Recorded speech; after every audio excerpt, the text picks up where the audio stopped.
حرام کا ایک دھاگا ہوگا، کوئی عبادت کوئی چیز قبول نہیں ہے۔ اس حال میں مرا تو کفر پر مرا، ایمان اٹھ گیا ہے۔ اس حال میں حرام اور ایمان جمع نہیں ہوتے۔ حضور صلی اللہ علیہ وسلم نے فرمایا لا یزنی الزانی حین یزنی وہ مومن، زانی زنا کر رہا ہو مومن ہے نہیں، اس وقت ایمان اٹھ جاتا ہے، سائے کی طرح یوں اوپر ہوتا ہے۔ اگر اس کے بعد یہ توبہ طائب ہوتا ہے، اللہ سے معافی مانگتا ہے، تو ایمان واپس آتا ہے۔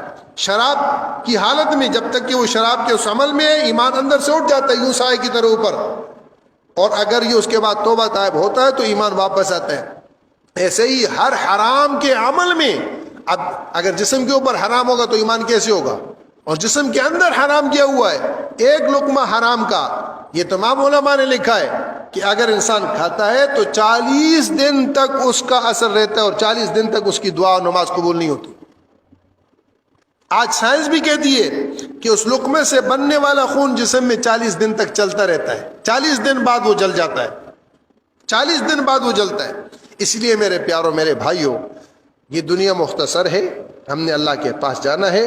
اس بات کی کوشش کرنی ہے کہ اللہ پاک ہمیں حرام سے بچائے، اور ہر نوع کے حرام سے بچائے۔